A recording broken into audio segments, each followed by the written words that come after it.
بسم اللہ الرحمن الرحیم۔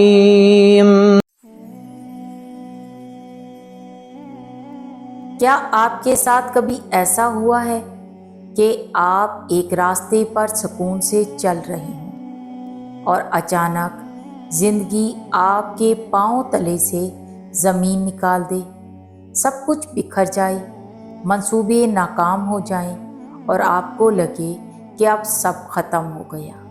رک جائیے، یہ اچانک آنے والی تبدیلی آپ کی بربادی نہیں بلکہ آپ کی تعمیر نو کا پہلا قدم ہے۔ ہم اکثر اپنی زندگی کو ایک مخصوص ڈھانچے میں ڈھال لیتے ہیں۔ ہمیں لگتا ہے کہ حالات کا ایک جیسا رہنا ہی کامیابی ہے، لیکن حقیقت اس کے برعکس ہے۔ کائنات کا سب سے بڑا سچ تبدیلی ہے۔ جب حالات اچانک بدلتے ہیں تو یہ محض اتفاق نہیں ہوتا، بلکہ یہ قدرت کا ایک خاموش پیغام ہوتا ہے۔ حالات بدلنے کے 4 بڑے اشارے آج ہم اس ویڈیو میں ڈسکس کریں گے۔ تو پہلا اشارہ ہے کمفرٹ زون کا ٹوٹنا۔ اکثر ہم ایک ایسی جگہ رک جاتے ہیں جہاں ہماری ترقی رک جاتی ہے، ہم مطمئن ہو جاتے ہیں لیکن ہم بڑھ نہیں رہے ہوتے۔ جب زندگی آپ کو وہاں سے زور کا دھکا دیتی ہے تو اس کا مطلب ہے کہ آپ کا وقت اس جگہ پر مکمل ہو چکا ہے اور اب آپ کو کسی بڑی منزل کی طرف کوچ کرنا ہے۔ نمبر 2، بڑی کامیابی سے پہلے کا ارتعاش۔ جیسے سورج نکلنے سے پہلے اندھیرا گہرا ہوتا ہے، ویسے ہی بڑی خوشخبری سے پہلے آزمائش کڑی ہوتی ہے۔ حالات کا اچانک الٹ پلٹ ہونا اس بات کا اشارہ ہے کہ آپ کے لیے کوئی بہت بڑا دروازہ کھلنے والا ہے، جس کے لیے آپ کے پرانے خیالات اور پرانے طریقوں کو بدلنا ضروری تھا۔ نمبر 3، روحانی بیداری اور تعلق باللہ۔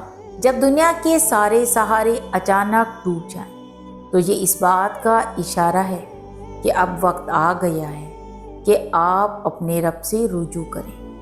وہ آپ کو دنیا کی بھیڑ سے نکال کر اپنی تنہائی میں بلانا چاہتا ہے تاکہ آپ کو وہ سکون مل سکے جو کسی انسان کے پاس نہیں۔ نمبر 4، آپ کی ہمت کا امتحان۔ ہیرا تب بنتا ہے جب کاربن شدید دباؤ سے گزرتا ہے۔ اچانک آنے والی مشکلات آپ کو یہ بتانے آتی ہیں کہ آپ کے اندر کتنی ہمت چھپی ہوئی ہے۔ یہ حالات آپ کو توڑنے نہیں بلکہ آپ کو یہ دکھانے آتے ہیں کہ آپ کتنے مضبوط ہیں۔ یاد رکھیے، جب اللہ آپ سے کچھ لیتا ہے تو اس کا مطلب یہ نہیں کہ وہ آپ کو محروم کر رہا ہے، بلکہ وہ آپ کے ہاتھ خالی کرتا ہے تاکہ آپ کو اس سے بہتر چیز عطا کر سکے۔ اگر آج آپ کے حالات اچانک بدل گئے ہیں تو گھبرائیے مت، سر جھکائیں، صبر کا دامن تھامیں اور کہیں، اے میرے رب، میں تیری رضا میں راضی ہوں، بس مجھے اس تبدیلی کا وہ راستہ دکھا دے جو میری بہتری کا ہے۔ اللہ پر ایسا کامل یقین رکھو کہ کبھی اگر، مگر، لیکن اور کاش کہنے کی ضرورت نہ پڑے۔ جب تمہاری زندگی کا فیصلہ کرنے والا اللہ ہے تو تم مطمئن رہو، وہ تمہیں مایوس نہیں کرے گا۔ پھر اللہ اپنے ایسے بندے کو کیسے خالی ہاتھ اور تڑپتا ہوا چھوڑ سکتا ہے جس نے ہر حال میں اللہ پر بھروسہ رکھا ہو، کبھی نا امید نہ ہوا ہو اور دعا جاری رکھی ہو۔